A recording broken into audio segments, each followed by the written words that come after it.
Good morning, Central Campus. Today is November 25th. I'm Carly Grinstead, and here are your announcements.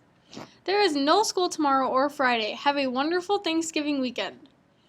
There is no intervention or extended detention today. The 345 shuttle to MCC and the Minot Air Force Base does not run today.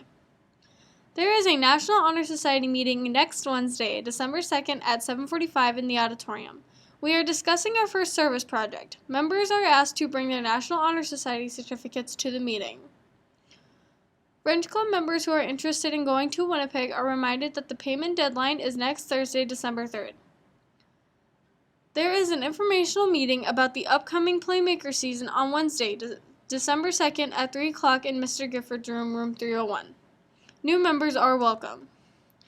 Forms to order a Minot High School Ugly Christmas Sweater shirt are available in the finance office. Key Club is meeting after school today in room 112.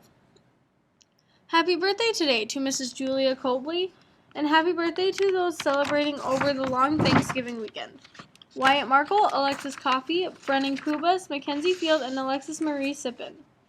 Those are your Central Campus announcements. Have a great day, but stay tuned for the following video.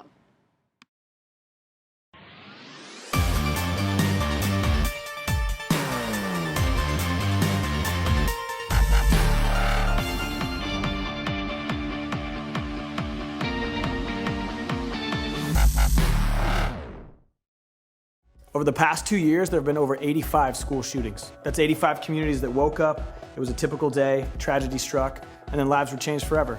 And what do we do when tragedy strikes?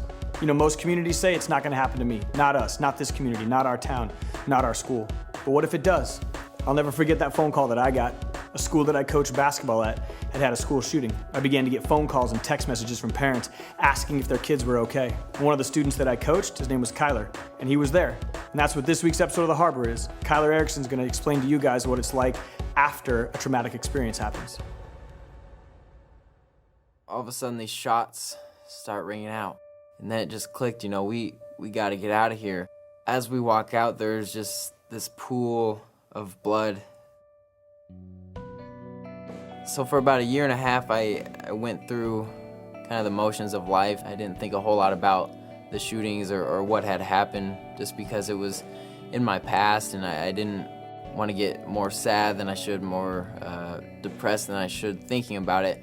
And so I kind of tried to just put it to the side, you know, to forget about it completely. For about 2 weeks, I would wake up and hallucinate these ghosts in my bedroom, and so these ghosts would be tall, they were strong, and they always had a gun pointed at me. And so I just kept to myself, you know, I was this all-Nebraska, all-state basketball player, Division I. I wasn't gonna admit that there was something wrong with me. I wasn't gonna, you know, tell somebody that I have faults, that I'm, you know, somebody with flaws. What I really wanted to do was just ignore it and kind of keep it to myself so that my image stayed up, you know, as I kept my scholarship, so I stayed popular. The day came where it all just came crashing down on me. I walked into our athletic trainer's office. She says, what can I help you with, Kyler? And the tears just started flowing out. And so I'm telling her these stories of what I see at night, what I go through, what I experience. And so she just gives me this hug, and she says, you know, I'm so sorry, Kyler, but, you know, together we're gonna get through this. I used to think that, you know, if I get help, if I seek a therapist or a counselor, my life will kind of be on hold. Some people might judge me, and I won't ultimately get where I want to be. And the opposite couldn't be more true, that I now am closer to my dreams than I've ever been before. I'm more successful, you know, I'm having more fun, I'm getting better at basketball than I've ever been, all because I made the decision, I made the choice to get help, and it has made all the difference in my life. We all go through tragic experiences. Maybe it's not a school shooting. Maybe it was your parents got divorced, or a relationship ended, or maybe it's the battles that you're fighting within your own head. If we want to move forward, we can't just act like it's going to get better. We've got to put ourselves out there, and we've got to ask for help. And after we get help, ultimately, that's when we can help each other. That's what community is. That's what family is. If you're watching this at school, that's your job. It's to be there for one another. It's to fight for each other. That's how we move forward.